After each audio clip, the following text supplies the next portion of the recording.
Hey people, it is Sunday, September the 18th. The time is 5:52 in the evening, or the afternoon, I guess, not quite evening yet. And it's currently 24 degrees Celsius. And we're standing here overlooking downtown Guelph from high above the city where the Church of Our Lady dominates the landscape here in downtown Guelph. Which you can see this from all over the city, even from Meghan's neighborhood, which is way in the extreme western suburbs of Guelph. Very impressive landmark. And we're going to be making our way towards Meghan's neighborhood. Starting here. We just completed a live stream walking around downtown where we began at the University of Guelph.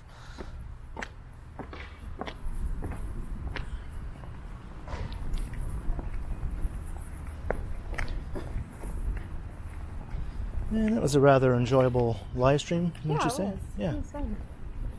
And of course, Meghan.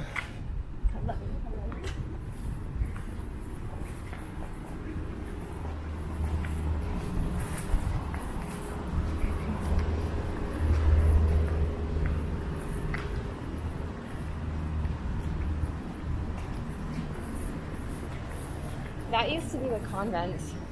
That was a convent? Yes. Nice. The nuns still live somewhere, but I think they moved them like over there. I wonder what they're going to do with that. I have no idea. I hope they don't tear it down because it's a really nice historic old building. It seems like too old and historical to tear down, you know? Yeah, exactly. Yeah. So I hope they don't do something with it. And here's the backside of the Church of Our Lady.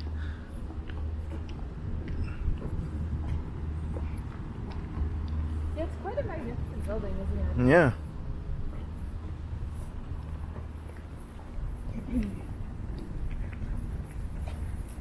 It's like whenever I travel, I love visiting churches because they're always so like fantastic.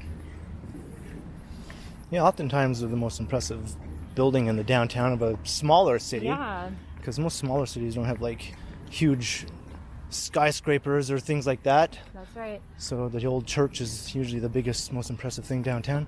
There were like, I remember like visiting churches in Mexico City, and the entire like wall where the altar was just like solid gold. Wow. Like it was so gorgeous, like very impressive. Like even in my hometown North Bay, the Pro Cathedral is probably one of the tallest, most impressive buildings downtown.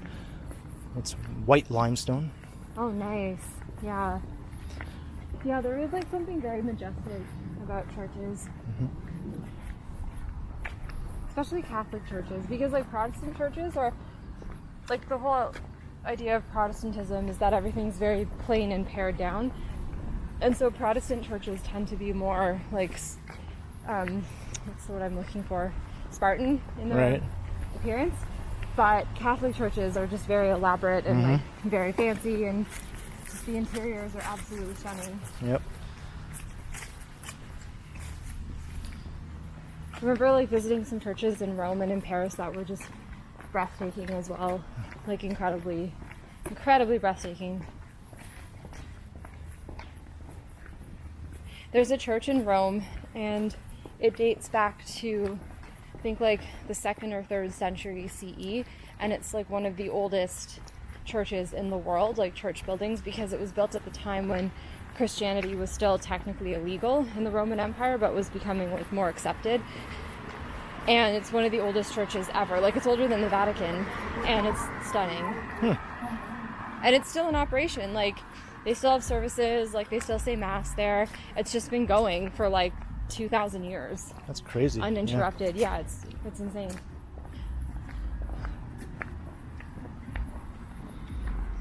Lovely old residential streets just on the edge of downtown. This is typical of many smaller southern Ontario cities. You'll find these nice old residential neighborhoods with leafy streets and historic houses. This neighborhood downtown is really nice. Like some of the houses here are stunning. And unlike Toronto, the houses in these smaller cities tend to be on larger lots. Yes, yeah. So they actually have big yards and things like that, and big trees in the yards. Yeah. Whereas Toronto has street trees more often than not. Yeah. And the houses are usually attached to one another, or The only thing that makes me nervous about these kinds of neighborhoods is like, see the power lines here and the old trees? Yeah. You get one good storm and that's... right. And the only reason that makes me nervous is because that happened to me. My house in Toronto, the neighbors had a really giant old oak tree on their front yard. And back when we had that really bad ice storm, like what was it, maybe 3-4 years ago now, in April, that tree came down. Going across? Yeah, that tree came down and it took the power lines with it, and it took our upstairs balcony with it, and it like punctured a hole in our roof and in our neighbor's roof, and our power was out for like 6 days. Wow. It was insane, and it took our front porch out too. There was a giant hole in the front porch. Gotta love that. So ever since then, every time I see like an old tree on a lawn and power lines, I get so nervous.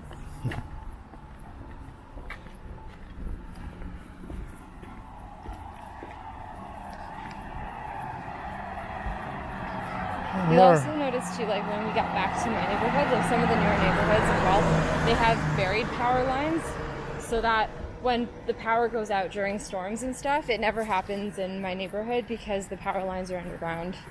Oh, okay. Which is smart. I was just going to say, we are walking west towards the setting sun, so Yes. I'm going to try not to get the sun's glare directly in the lens. Maybe we'll have to switch sides of the street depending on which is the shadier side. Yes. Yeah. Well, this side is shadier for like most of the way, so. Right. Like, check out this old house here. How cool is that? Oh, that's nice. Has its own staircase. And like that big front lawn. Yeah. Like, can you just imagine women in floaty white Edwardian dresses playing cricket on the front lawn of that house? I'm sure they did. I'm sure they did, yeah. Yeah.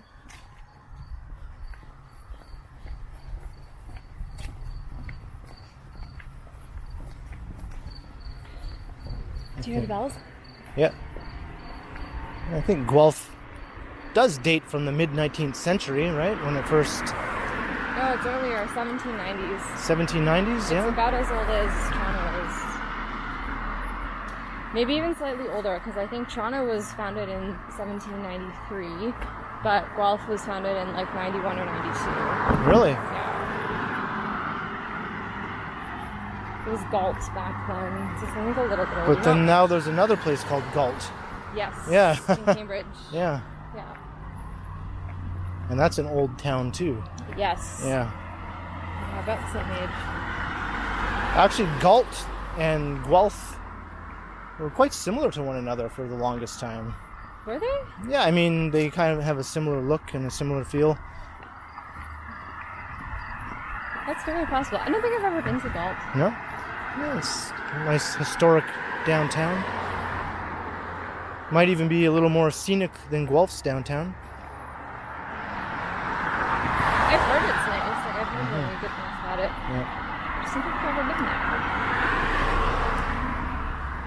When I was in high school, I used to walk up to this bus stop sometimes because the buses would have a slightly higher chance of stopping at this stop versus the one right in front of my school, so I wouldn't have to like wait for a bus till 5 p.m. Right.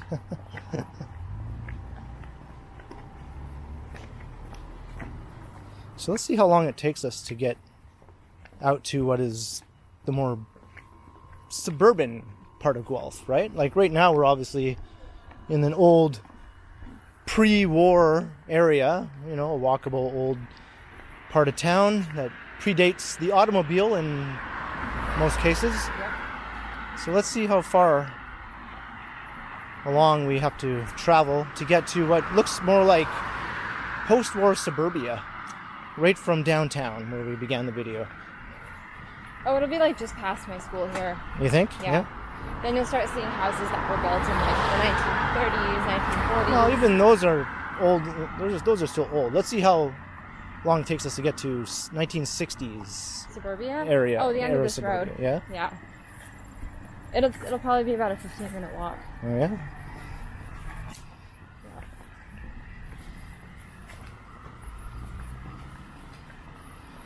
starting from the heart of downtown Toronto, it would probably take you a good 2 hours of walking before you started to come into areas that look like post-war suburbia. Yeah. You know? Yeah, you have to walk up to like Yonge and Shepherd Yeah. to get into that. Or at least Lawrence Avenue. Yeah, I was At gonna least, say maybe Lawrence. But Lawrence Avenue, yeah. maybe, yeah.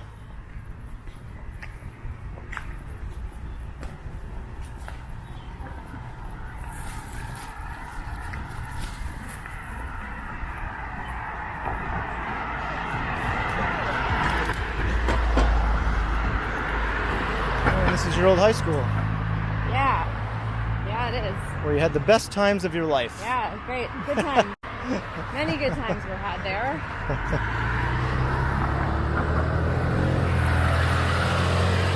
This is like one of the worst places ever. Like if there is such a thing as hell, the gates of hell are beneath this school.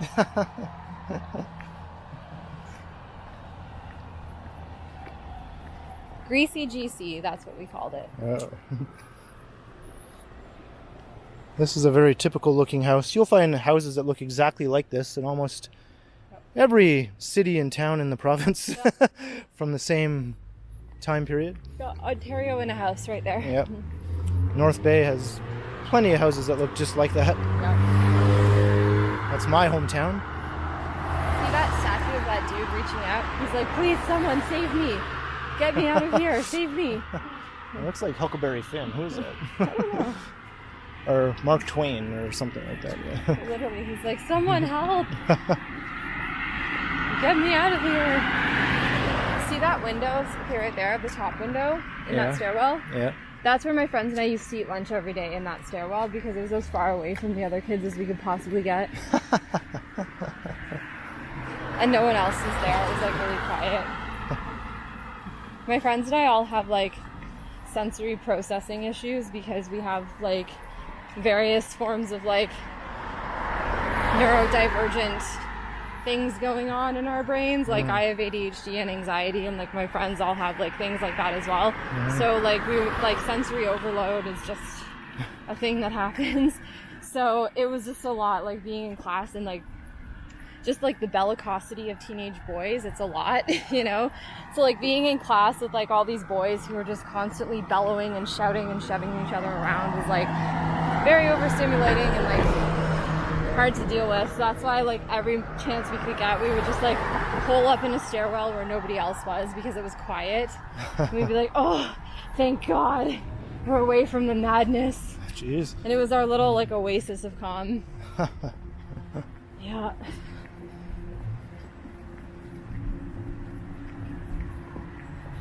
Yeah, high school can be very unpleasant for some people, right? Yes, Yeah. especially when you're neurodivergent. Yeah. I was lucky. I kind of had an enjoyable high school experience. Yes, you're very lucky. I wasn't one of the cool, popular kids. I was just more or less one of the I don't really care kids, and I just did whatever I felt like, and no one seemed to mind, right? Because you're like really chill. I had my little group of friends, and I just had as good a time as I could have had, I think. That's good. You're actually the only person I know who enjoyed their high school experience. Yeah. Everyone else I know was like, God, never again.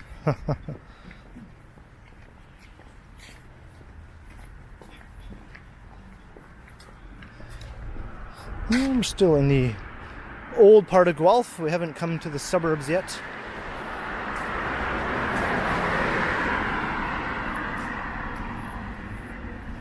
Not quite yet.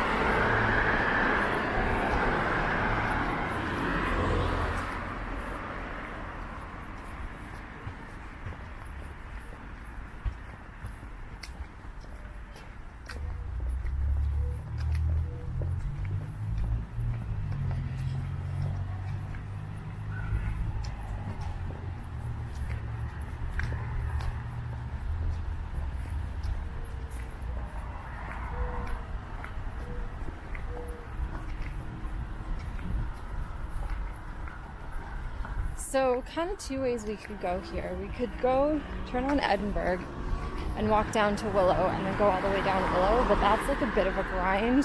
Yeah. It's just pure like industrial. Well, let's walk through someplace a bit more easy on the eyes. Right? Yeah, or so we could keep going this way. Okay. And then we could, there's like a little kind of shortcut around a park that goes over the Hanlon, which I don't think we went a different way last time. We didn't Yeah, go let's this way. take a different way than we did So when we live streamed Yeah, before. Yeah. yeah, we can do that. That will take us right past my friend Adam's house. Okay.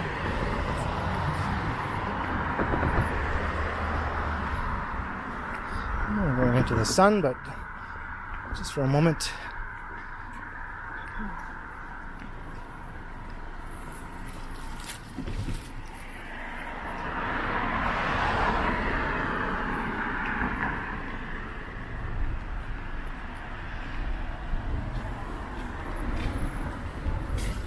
I think we've moved into a different phase of development here now. These Yes. houses are not as historic and grand. They're still old though. Is it what, like World War II era? Yeah, 1930s, 1940s? yeah.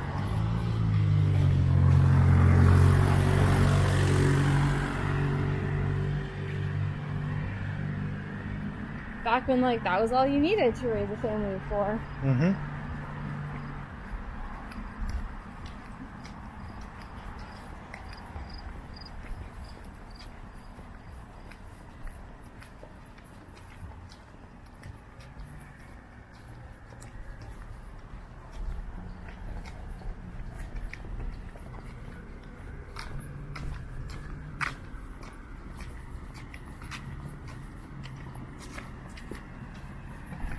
And every once in a while you see a more modern house plunked down.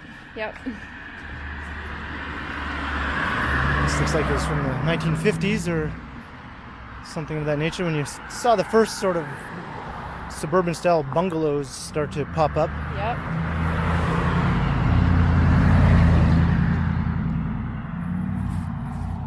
This is like maybe more 1920s. This one 20s, 30s. Yeah, I would say like 1930s.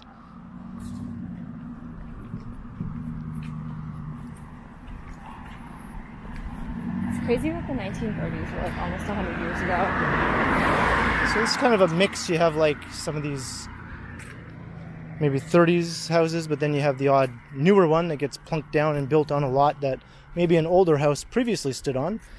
And then you have the odd older house that maybe this was at one time out all by itself here when it was first built.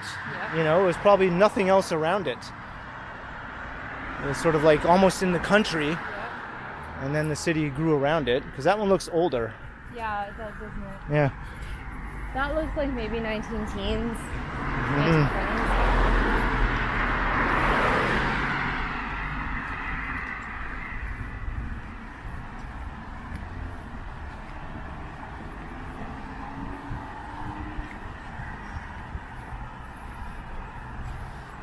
This is cool. You don't see too much of this, where you have little shops Yeah, this place fronting here- on old buildings in mostly residential areas, right? This place here has been around forever, like Yeah. since we moved here, and That's- it has never moved. It's never gone out of business. That's probably why it's here. Like, if that closed down, I doubt another business would No. go in that location. Definitely It would not. get converted to residential. For sure. Like, Yeah. It's sort of like grandfathered in, you know? Yeah. Yeah. I like that term, grandfathered in. Yeah.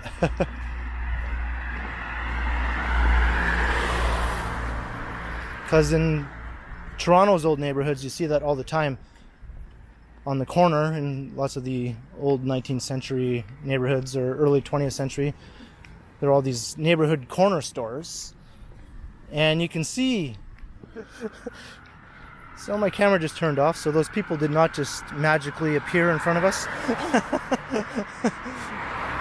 But a lot of the old corner stores in Toronto closed down and they get converted to residential uses. But you can still see that they used to be a store on that corner. You can just tell by the shape of the building. It has a more commercial look to it. Yeah. Sometimes with like the awnings. Mm-hmm. You can see it. Yeah. And luckily, there still are some of the old corner stores still operating in the old neighborhoods of Toronto.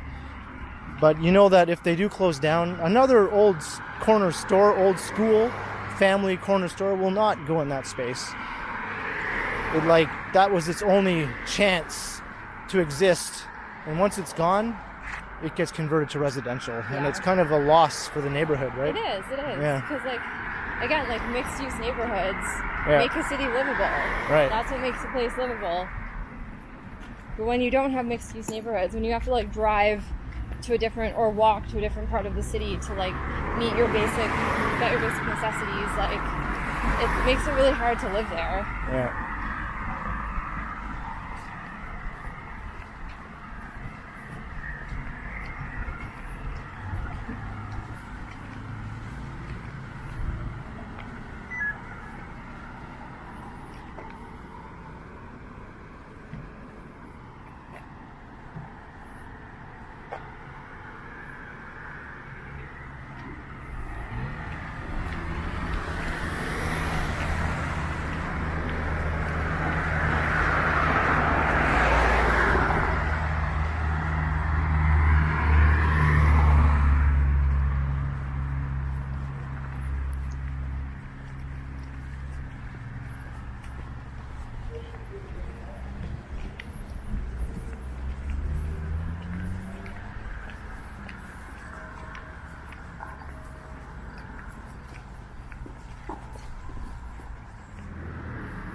And my camera turned off again, just as I was trying to say. This looks like another older house that was probably once out by itself in the countryside and got enveloped by the growing city. My camera is having issues.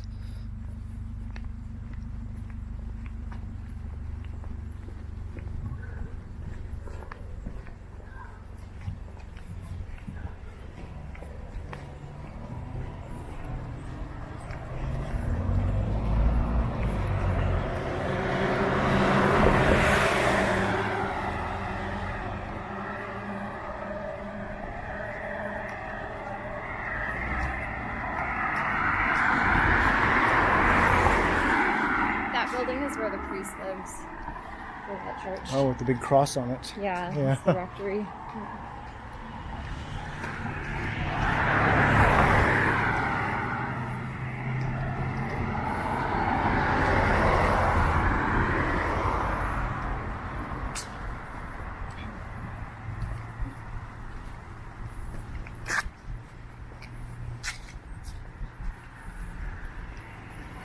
It's funny because I've recorded in much hotter weather than this before. I know. Over 30 degrees. I was just thinking that there were some days this summer where it was almost 40 with the Humidex and you were recording. And the camera, although it did turn off a couple times during some of those hot videos, it oftentimes was perfectly fine. Is your hand really hot? I don't know. I don't think so.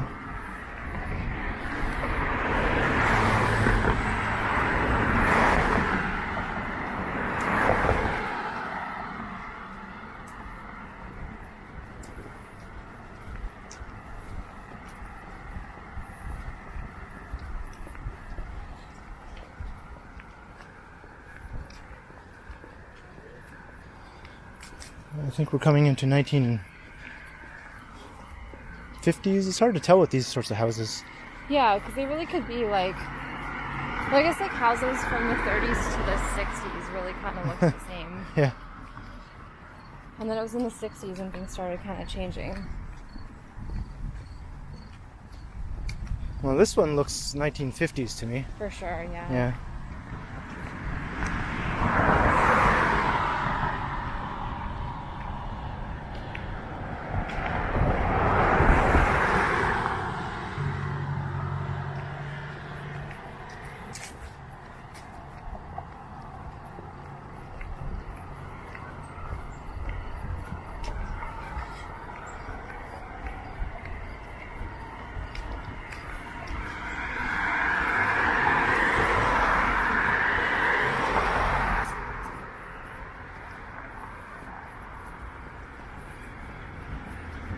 Look at all these. Holy.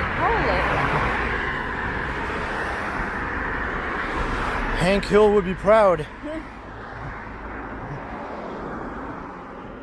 No, that's a lot of big sit-down lawnmowers right there, I'll tell you what. Where does one even acquire that many lawnmowers? I don't know, the lawnmower store? I don't know. I guess. But like, what's the story there? Like, why would you just have like that many lawnmowers?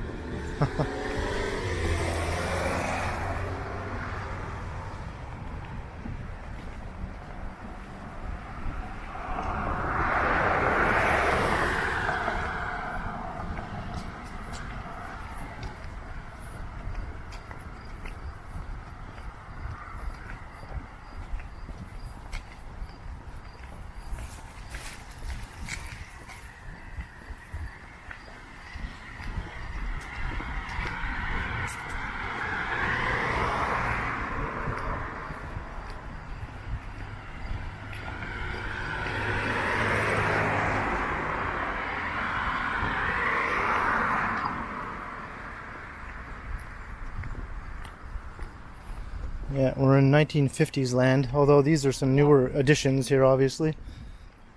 That looks like 60s, 70s-ish. Yeah, that's at least 70s. Yeah. But these ones look 1950s to me. The 70s were such a weird time. Mm-hmm. So were the 60s. Actually, like, the whole mid-century was weird.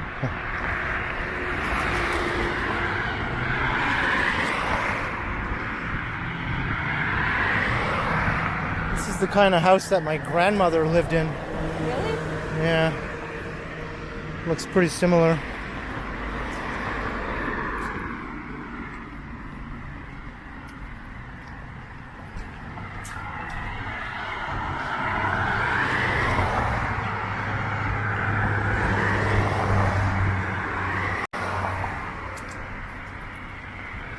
Sleeman Avenue. That's a famous name in Guelph.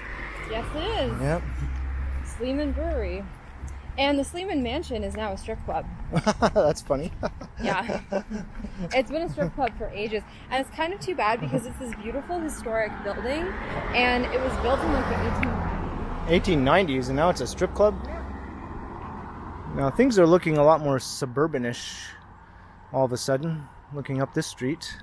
Yeah. It's going to start looking that way. But yeah, the Sleeman building, it's if you're driving on the Hanlon toward the west end of Guelph, you can see it there.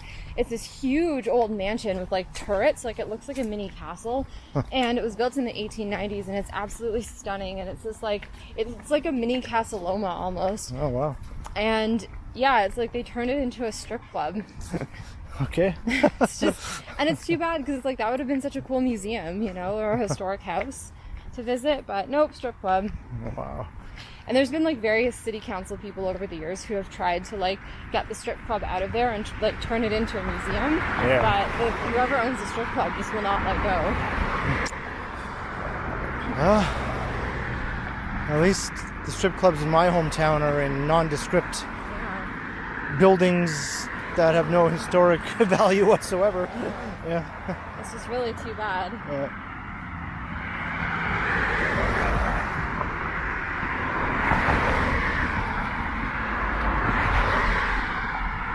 Well, look at this. These look like suburbs. Yes, indeed. Yep. I think we've... This is like 1950s, I think we're getting into the suburbs. close to the 60s, at least the mid to later 50s, Yeah. maybe. We're just sort of guessing here, you know. We're not like... This is not by any means historical facts. No. Please check our sources. But I was a fan of the show The Wonder Years, which was set in 1960s Suburbia. Oh yeah. And these houses are starting to remind me of Kevin Arnold's Neighborhood. Yes, that's right. On The Wonder Years.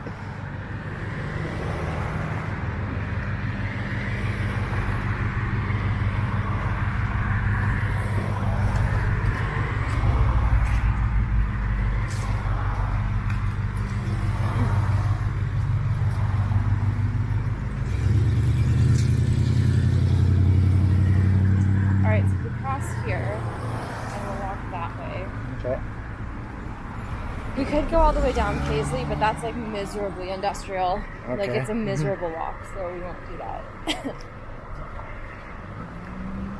Wow, this road looks endless. Yeah.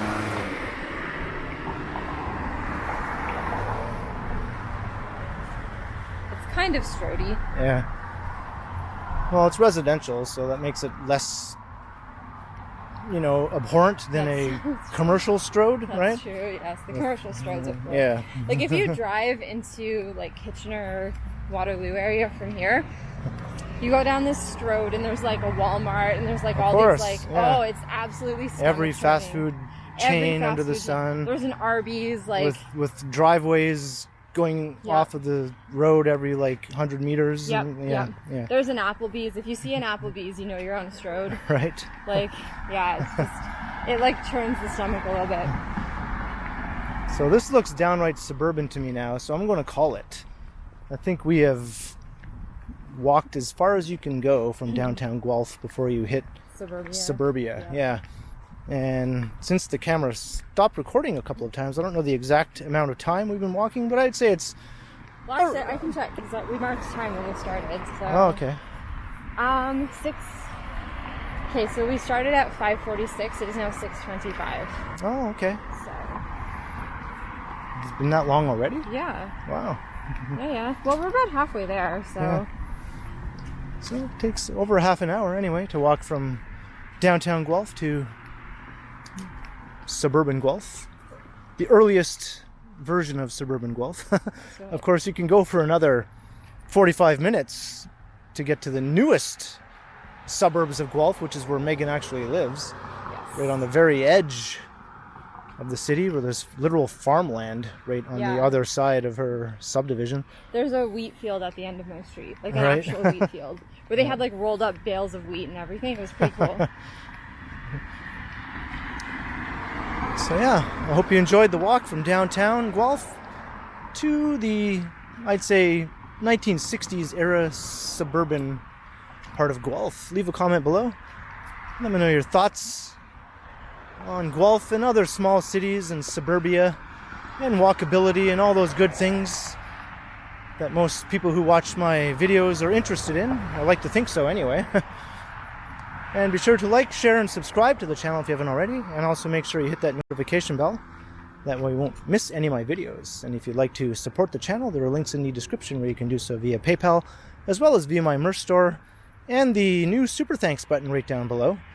And you can also find me on Instagram under KContinuum, and you can find Meghan under Instagram, under Meghan Sandor, and you can also check out her new YouTube channel, also called Meghan Sandor. Thank you. You the real MVPs. All of you, every single last one of you. That's right.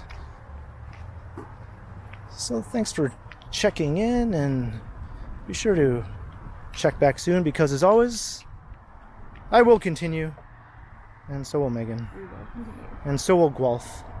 Yes, we will.